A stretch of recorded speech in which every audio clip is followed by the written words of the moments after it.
live.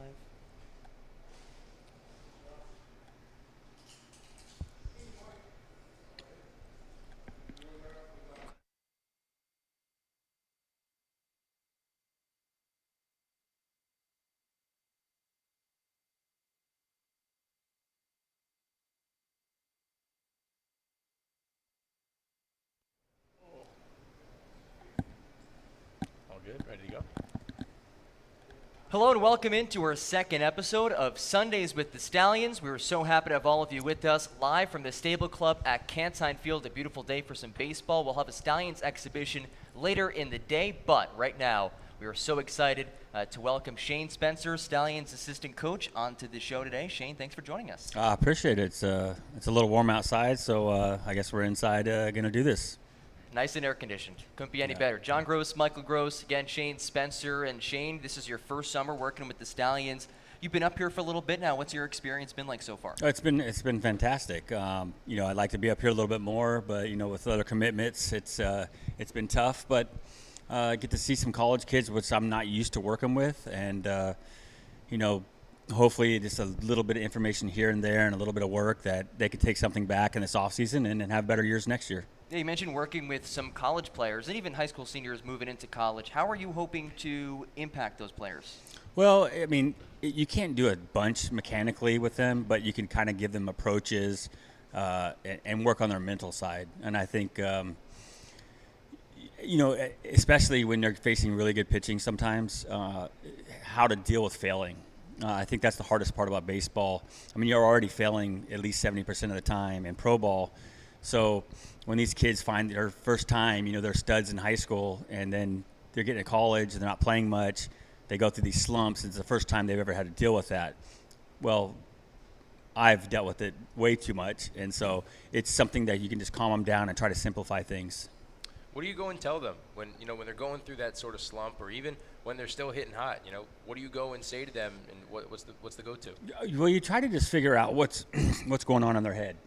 Okay, what was your approach? What were you thinking? What's the difference? What's the positive and the negative of that at bat? And just try to figure out what's going on in their head. And, with limited time here with these guys, it's kind of hard to get through everybody, but you just want them to start thinking more positive things than negative things. And when they have an 0 for 4, they want to take it to the next game. And you can't do that if you want to play at the next level. So you just try to simplify it for them and say, hey, take the positives out of that. Was it a good pitch? Was it a good swing? Was it a good swing and a bad pitch? And just not think about so much mechanic stuff, and then how to adjust that and work what you need to work on the next day. Yeah, mentally, the baseball is a lot about the mental game of things, and especially at the college level. You're moving up from the high school to the college level, and then for some kids, college to the pros, to the major leagues. And so mentally, you have to be in a good spot in order to make it to the next level. Absolutely. Mental it's so huge. And I say this jokingly, but you see a lot of smart kids that get drafted that really struggle. They go to really good, prestigious schools, and they overanalyze everything instead of just keeping it simple. And I've seen it happen for, 30 years now. And I'm not saying you need to be dumb to play the game, but I'm just saying you need to keep it on an even keel. And I know it's cliche, but if you don't, you'll drive yourself crazy, and then you'll run yourself right out of the game. So how did this all happen? How did you end up working with the Stallions this summer? Well, Sweeney Murty was here yesterday. He actually reached out to me, said he was friends with Kevin. I told him I already had a commitment, but we ended up talking. It went really good. And then I ended up talking to Colin. We had a great conversation, talked mostly about fishing. But it went really good. And I said, if we can make something work, I'll just try to come up as much as I can at this point right now. So, and it's been great every time I come up here.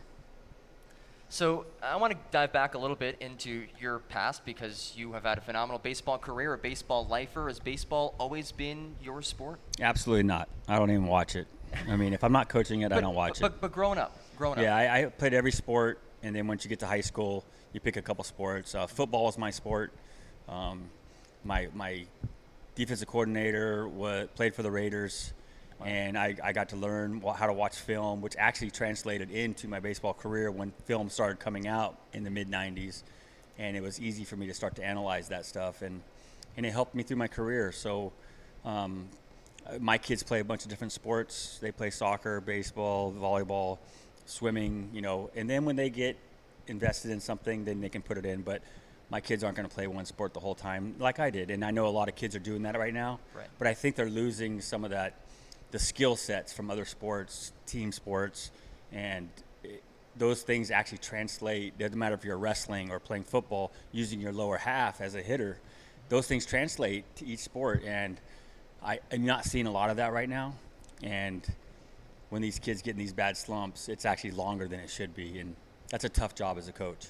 So would you recommend maybe kids college age or going into the pros that they maybe take on some sort of side hobby sort of sport to stay fresh? I think at that age, I think you need to be committed. I think you need to be committed to your sport at that age. But at a young age, I'm saying from 10 to 16, I think playing other sports is very huge for your development. Once you get in your junior, senior year of high school, that changes a little bit. And then if you're going on to college and pro ball, you need to commit 100%. So when did that change for you, going from all those sports to the one sport of baseball? When I got drafted, yeah, I went. I had to choose from football to baseball, and I chose baseball because of longevity. Football careers, you look at running backs and linebackers, they don't play. I think the average was at 4 years at the time. That's not going to help you.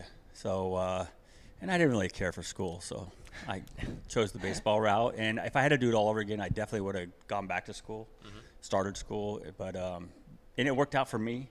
But I see a lot of people that choose baseball out of high school, and they have nothing to fall back on.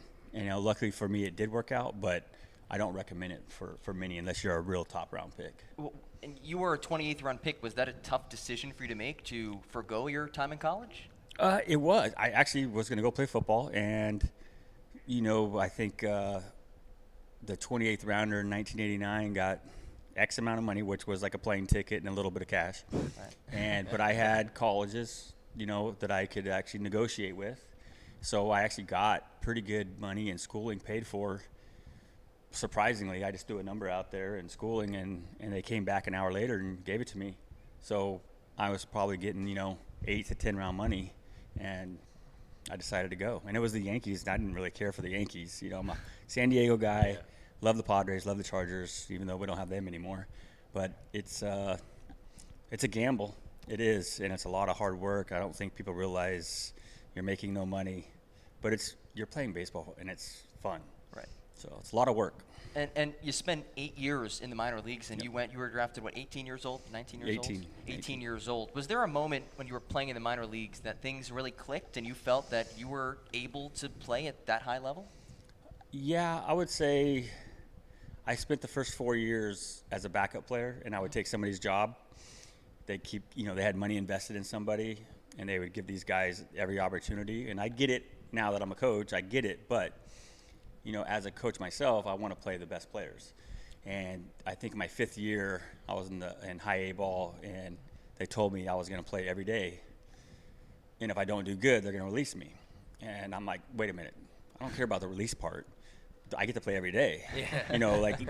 You're promising me I get to play every day from day one, and that turned out to be what I needed, and I got to play every day. I got MVP of the league in the Florida State League, and it took off from there. Was there a moment? So 8 years is a long time. Was there a moment where 6 years of A-ball? Oh yeah. So was there a moment within those minor leagues that you sort of said, or maybe questioning your decision? Yeah, I was about 2 weeks into my first season. I was absolutely overmatched. Coming from California, I got drafted. The draft's like June 3rd, June 4th. I didn't even graduate high school to the 24th. So, and the season's over at the end of August. So you only get a couple months. So I missed almost 3 weeks of it, almost a month, and get there, and like 3 of the first 5 guys I faced were in the big leagues within 2 years. And I've never seen that kind of stuff. And I'm from San Diego, so we see good pitching, but not at that level. Well, and I was just overmatched completely. Yeah, that kind of goes back to the patience and the mentality that we talked about before. You need to have the patience in those first few years in the minor leagues to be able to overcome the hump and get to that level of playing every day. What sort of advice do you have to these kids going into it?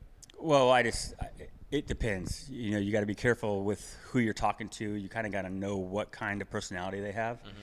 Some kids don't take criticism very well. So you got to be careful of how you approach it. You might be saying the same thing, but you say it a different way. And I think that's what you have to be careful as a coach, is just how you explain yourself. Back in those days in the minor leagues, especially early on, were you someone who went out and sought advice from other players, or the players who took you under your wing, or you just try to do it all yourself? No, and that's one of the things I do talk to players now, is that I was really shy coming out of high school. Okay. Obviously not anymore, but that New York will do that to you. But I didn't ask enough questions, and I would just do what the coaches would say, even though I didn't understand what they were trying to say. And I think it cost me a couple of years of playing time because I just wasn't asking questions. So even at a young age with high school kids that I work with now, I want them to be outspoken. If they don't understand what you're talking about, ask the questions, and we'll explain it a different way. And if I can't explain it, I'll get somebody else to explain it. And I think all those tribulations, all those crap I went through has helped me in my coaching career. Well, not just maybe coaches, but what about players? Were there any players that sort of, helped you out and that you sort of looked up to and maybe tried to emulate your game around?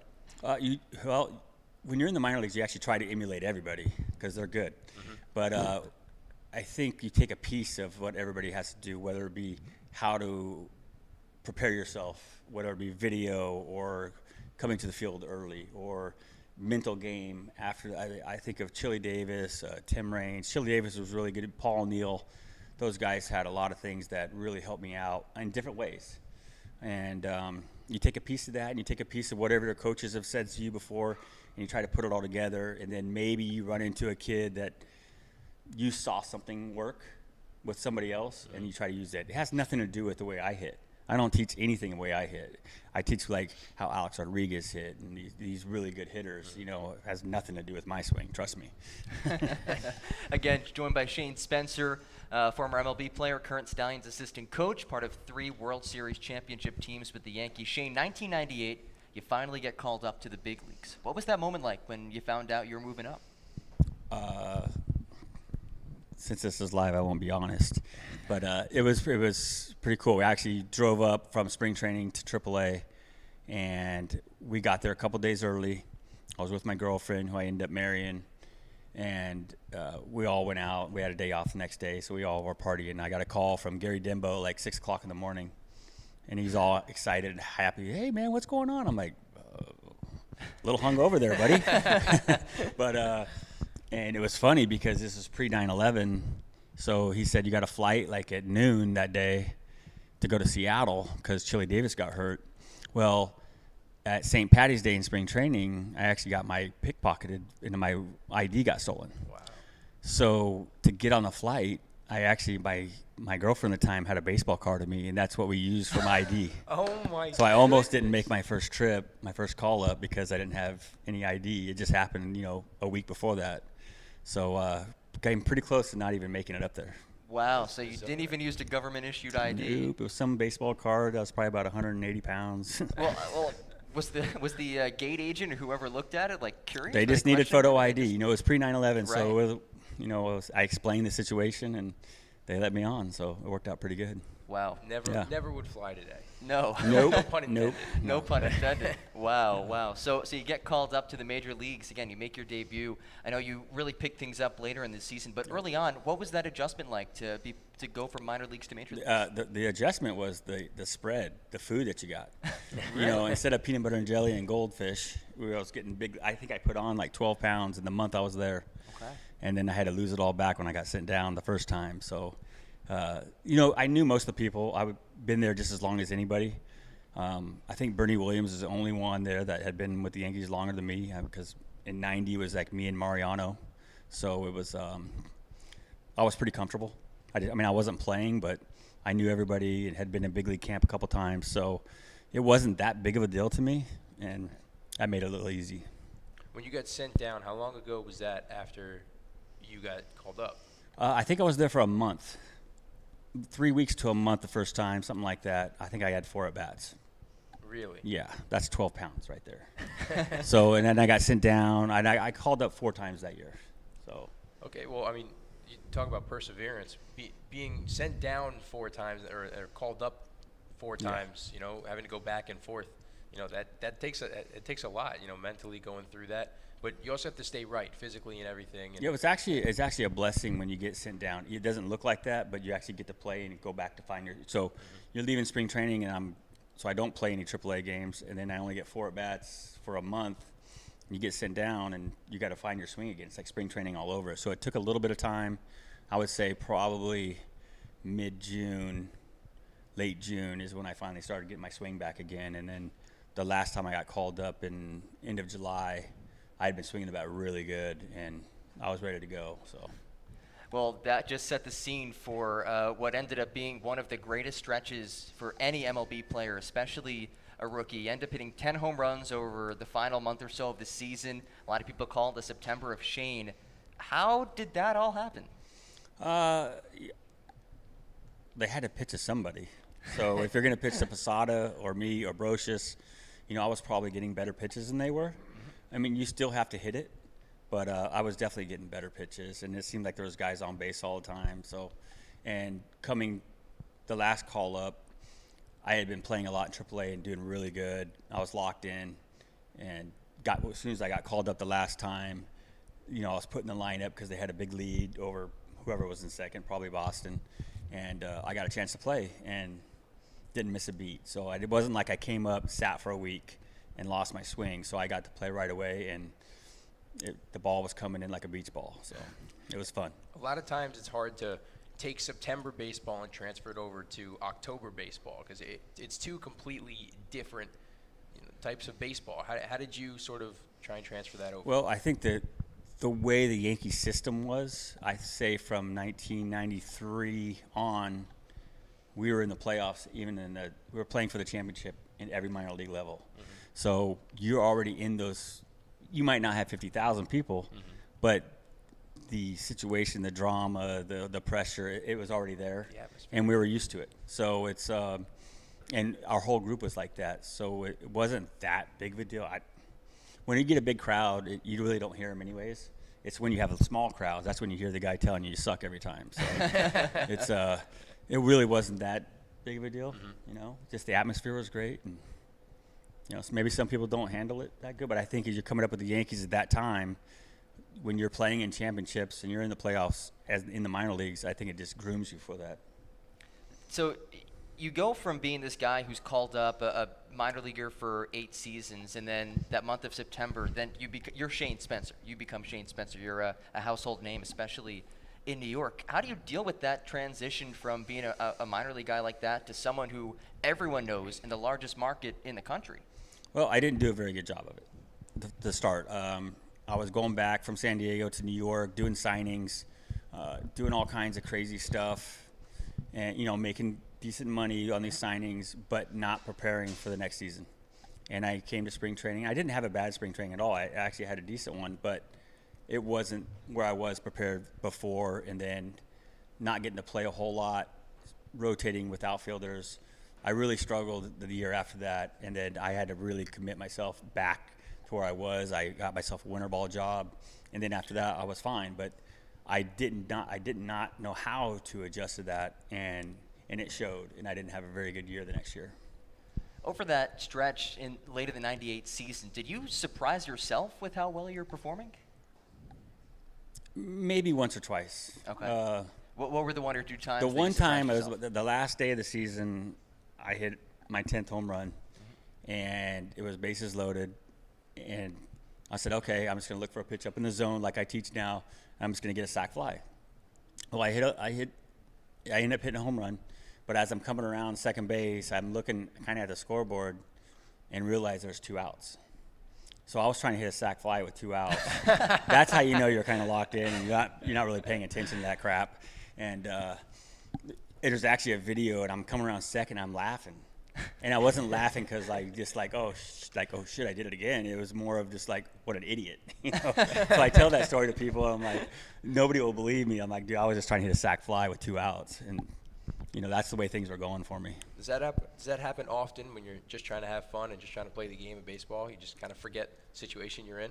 No, that doesn't happen. No? No, you better not. And I think that was the first time I've ever not knowing what's going on in the situation. So, I mean, it was I laughed at myself, but at the same time, when you're trying to teach young players, it's an embarrassment, but to let them know that we do make mistakes, let's just not make them a lot. Yeah. So you wrap up the '98 season, and you play the Padres in the World Series, right? Yes. You're a San Diego guy. You grew up a Padres fan. How cool was that for you to play against your hometown team? It was awesome. Tony Gwynn was my idol. I got to play against him. I watched him play since I was a kid and got to play against him. And people always ask me, what's your best highlight ever? Was it hitting a home run at Yankee Stadium, or was it playing in the World Series? I'm like, yeah, it was playing in the World Series, but I caught a ball in the first inning off Tony Gwynn. He lined out to me, but it was only a second out. And I just wanted to put it in my back pocket because I felt like that was just the highlight of my career, and it just happened in the first year. And where do you go from there? It was like the best moment I've ever had in baseball, and it was catching a fly ball. So it was pretty cool. And I was just about to ask you about that. Yesterday I was reading that article, and an article where you were quoted saying that, and it kind of surprised me, all the great moments in your career, but truly a moment that has a lot of personal meaning to you. Absolutely. San Diego is one of those places that we've never had a championship. No baseball. Now we don't even have a football team. Either you're a diehard or you're not. And I'm not saying I root for the Padres right now, but as a kid growing up, I went to the only World Series game they ever won in '84, and I ended up coaching with Terry Kennedy, who was one of the catchers. It was, and I'm like, bro, I was at the game. You hit a triple. He goes, they only gave me a double. I'm like, oh, it was a triple, damn it. But it's the only game. So there's a lot of history that I have, going to games there, watching the Beach Boys concerts, and so that tells you how old I am. So it's getting there. I mean, nowadays, you still follow the Padres? You guys at know all? who the Beach Boys are, right? Yes, of course. Surfing USA. Surfing USA. Michael, you want to give us a little rendition? Yeah, no. How about you, Shane? Give us a little. Give us a drop of there's verse. no singing coming out of this We voice. used to have one of the record players. Singer's right over here. Yeah. Damien. Yeah, we used to have a record player that was on one of the sides. Beach Boys, Surfing USA. Yeah.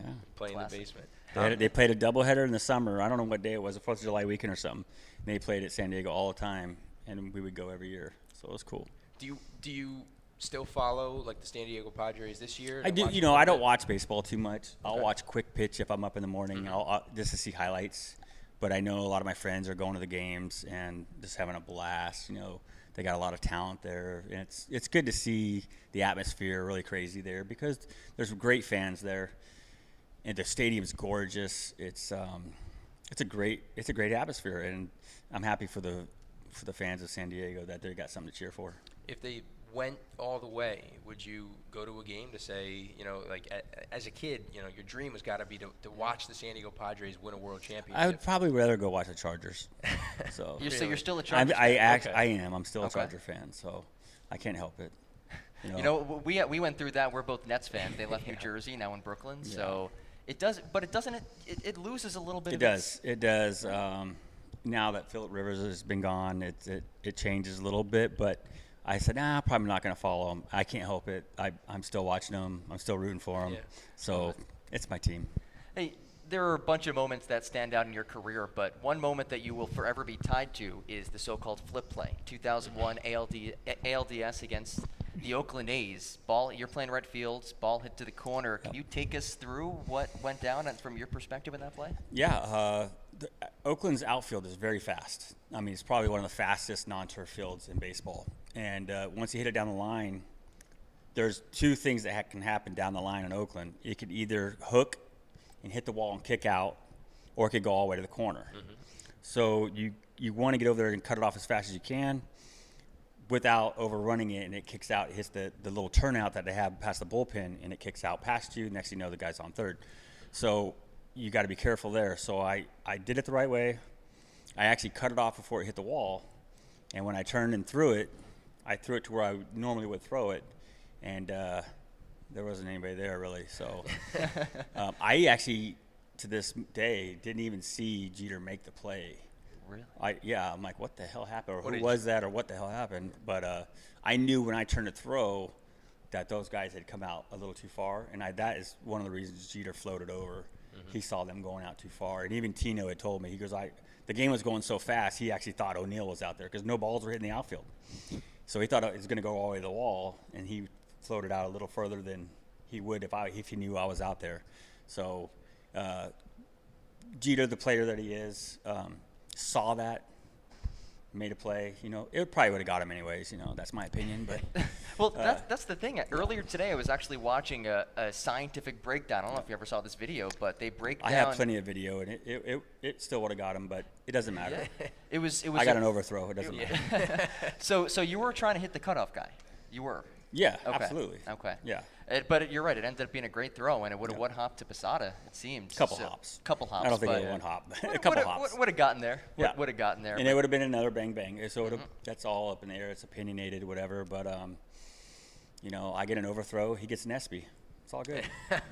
Forever a part of history, though. And I know Derek Jeter said that that's a play that would be practiced in spring training with him backing that up. Is that the case? He said. Well, he they watched never the guy run they around never second. did that with the outfielders. I mean, if they did that, it wasn't with the outfielders. So I don't know where that came from, but I know as outfielders, and I've talked to other outfielders, that was never practiced with us. Okay. So if they did that on their own, that's their side, but that was never practiced.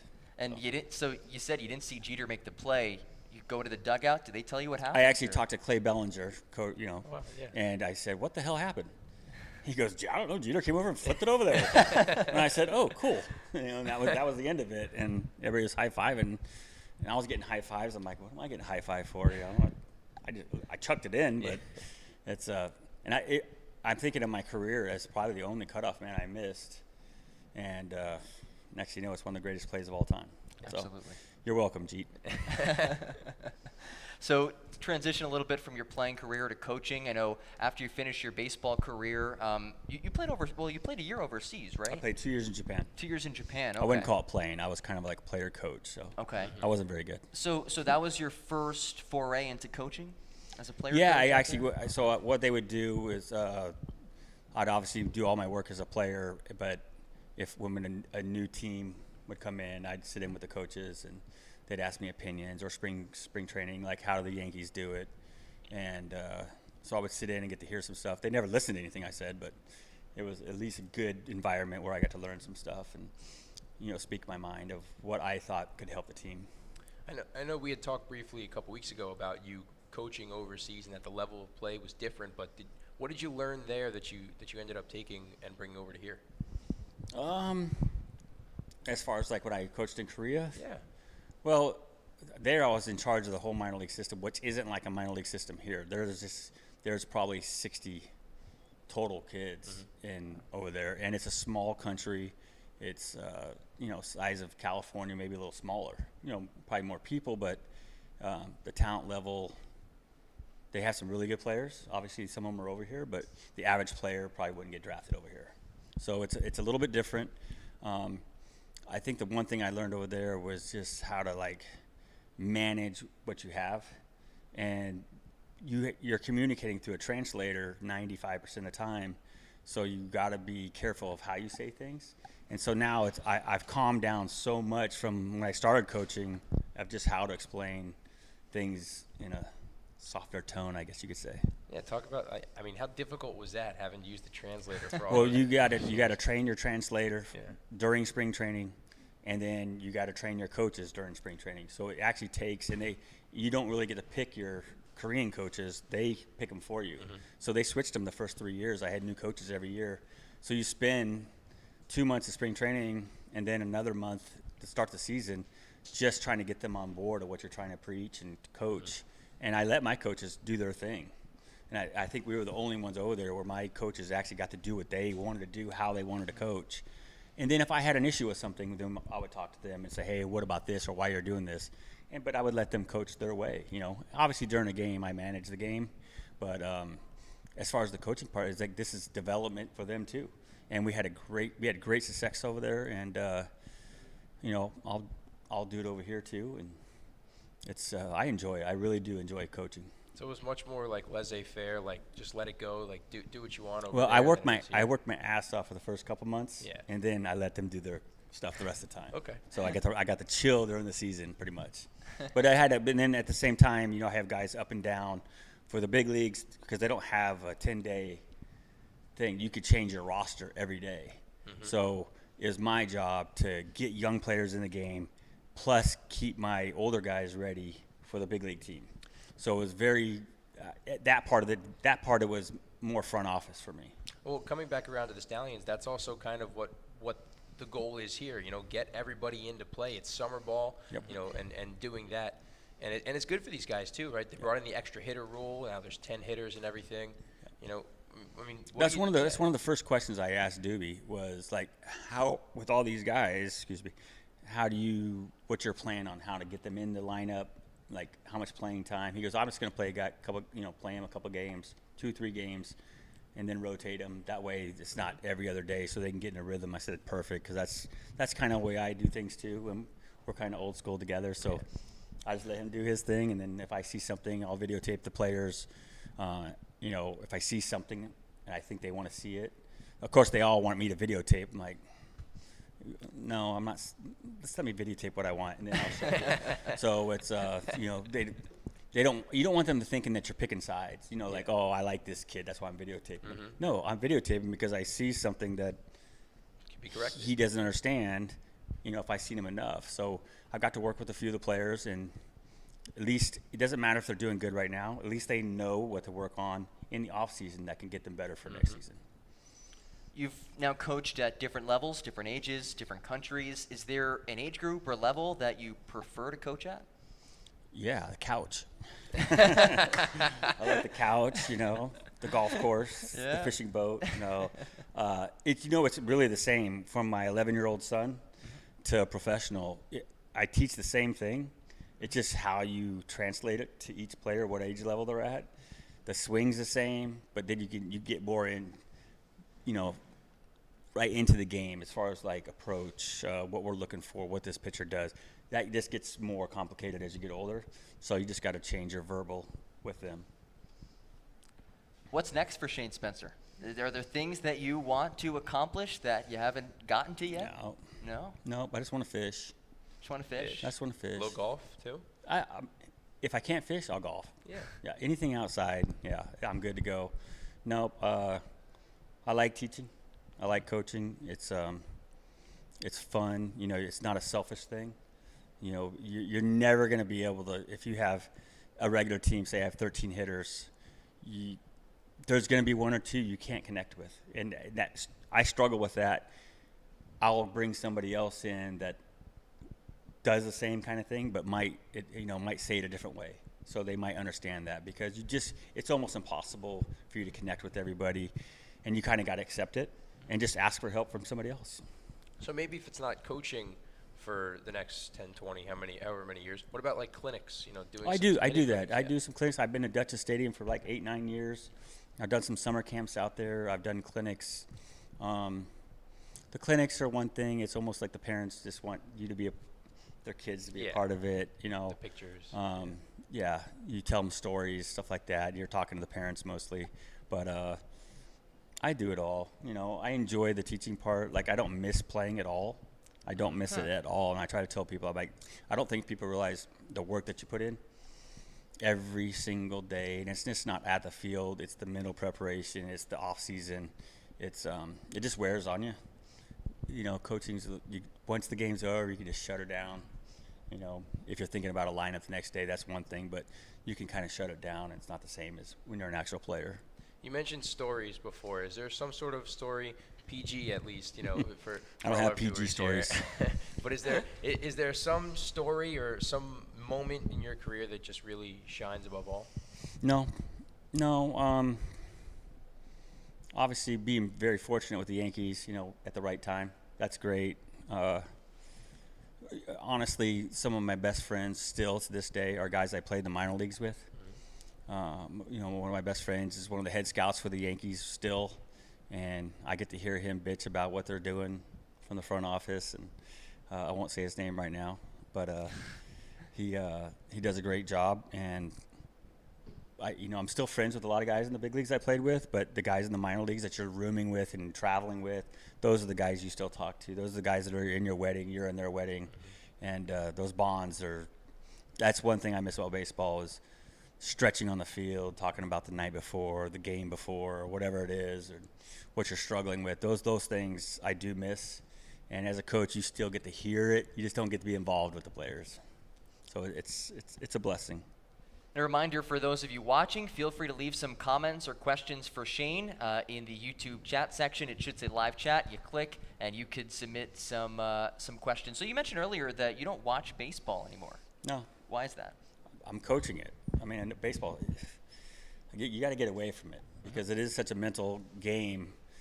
I'll sit there, if I start watching a game or I'm watching a Yankee game, I'll start analyzing the hitters or looking at the pitchers. He tips his pitches, what are his sequences, what are his tendencies, and then I'll start getting stressed about it. So people ask me all this, did you watch the Yankee game? I'm like, no, I haven't watched a full Yankee game in 20 years or 15 years probably. So you just, once you're off the field, whether it's coaching or whatever, you just shut her down. I'll watch soccer, football, golf. I'll just watch something else.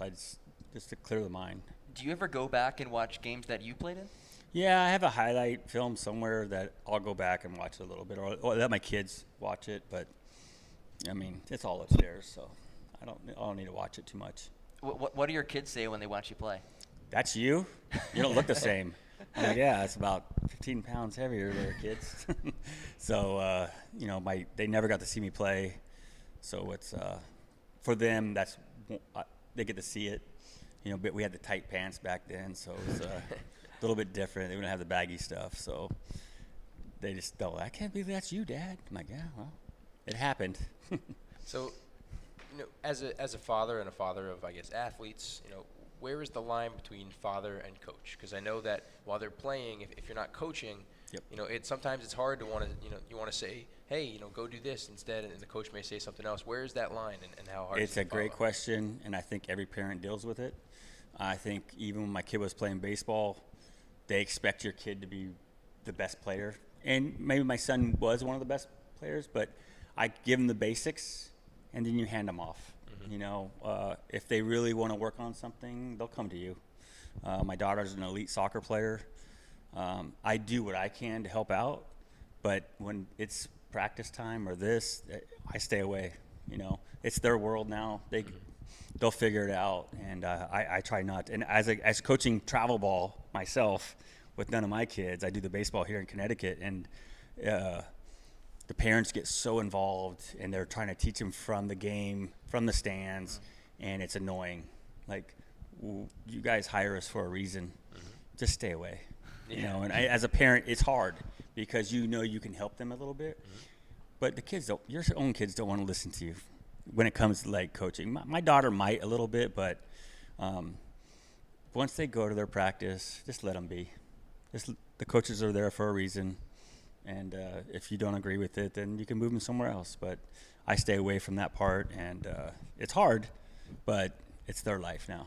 I remember at a younger age playing basketball. Maybe your father did the same, John. But during games, whatever it is, he'd always be yelling at me, do this, do that, I just want him to just sit there and shut up and everything. But they care, and I think I struck out twice in high school, and I swung at a ball in the dirt. My senior year, good pitcher. He bounced a slider, a curveball, whatever it was, slurve, and my mom yelled from the bench or whatever, from the stands, and she's like, "Stop swinging at the pitch in the dirt." And I had to turn around and say, "Mom, shut up!" Really, I don't swing at those bad pitches. I mean, I did later. In Double-A, I struck out 100 times. So at that moment, how often did I swing at a pitch in the dirt? I was cheating, probably looking for a fastball, but it's she never did it again, and I was very fortunate to have my mom and dad they weren't those parents. So it was good teaching that they let me do my thing, and that's what I try to do with my kids. Speaking of parents, we actually have our first question, and it's from Michael's dad. He wants to know, if you were to do over at the plate, I guess with an at-bat or a play in the field in your career, what would it be? Any at-bat or play in the field that you'd want to go back and do over? No, I don't think so. I do think about that, but I think I prepared enough, and you can call it educating guessing as a hitter or whatever, but it was I prepared. I might have made some mistakes off the field, but as far as preparing myself and physically and mentally for the game, I wouldn't take anything back. Okay. And as we start to wind things down, I want to ask about what's become a hot button topic. You mentioned before you and Rich are quote unquote old school. Now you have He's really old school. I'm just old school. Okay, you just reached the old school level. Yeah. Okay. Obviously, a lot of talk about the way the game is going and the way it's being played. How do you feel about where Major League Baseball currently is? Look, I two different feelings actually.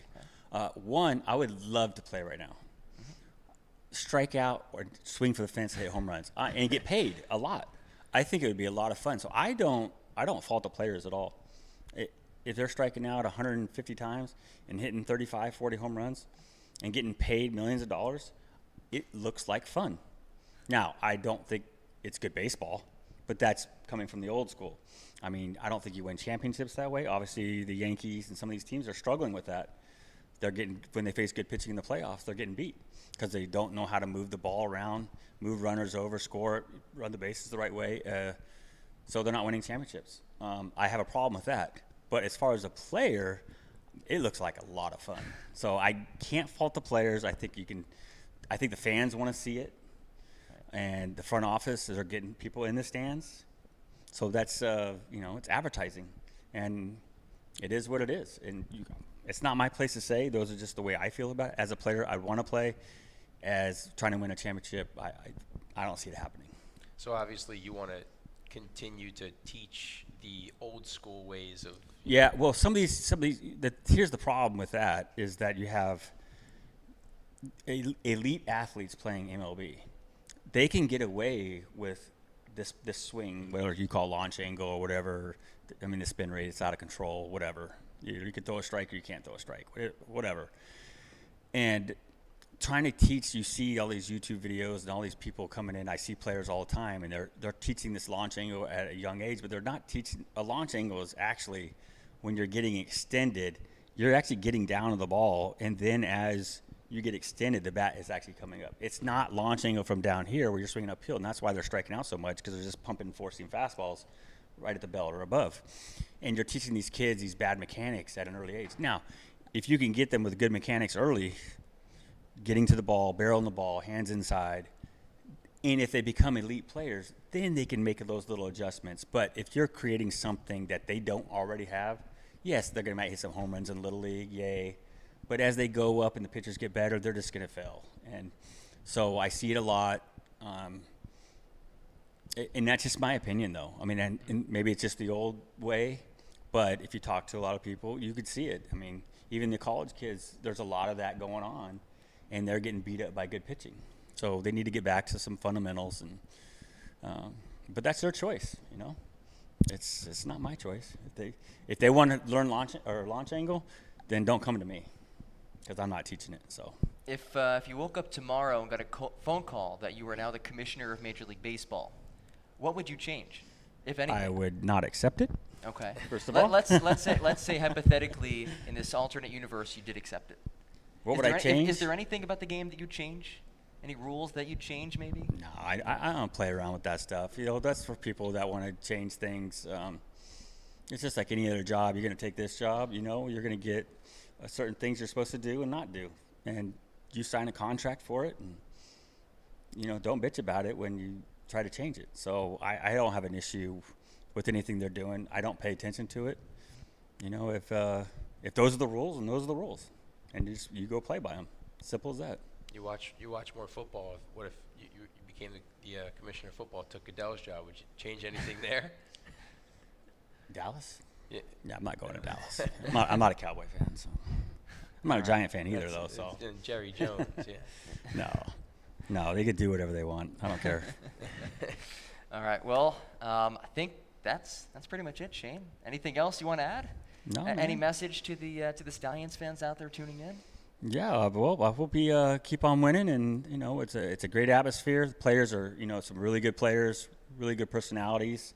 Some guys are going to struggle a little bit, but that's part of the game. Maybe they're a little overmatched, you know, at the time, but it's a great experience for them. And I know, listening in the dugout, how happy and positive these guys are, and what kind of atmosphere that this community has created for them. They got nothing but great things to say, and that means a lot. I know especially with Kevin. He's done a great job here, and even the owner up in Amsterdam has given him compliments about like he's doing a great job down there and he's coming for us. And so they got their little rivalry that I'm learning about, and it's great to be a part of it, and hopefully it continues, and hopefully we can get them in the playoffs. All right, well, there you have it. Thank you all for joining us. Shane, thank you so much for joining us. I appreciate it. For being up in Socrates this summer. It's been great having you up here. Yeah, I'm already sick of you two, so it's all good. Well, there you have it, folks. Shane Spencer joining us on today's episode of Sundays with the Stallions. Come on out, 4 p.m. The Stallions have an exhibition game. It's free admission. That's right, free, literally free. You walk in, you get to go to the Stallions game for free. So come on out, 4 p.m. right here at Cantine Field. Should be a fun afternoon for some baseball.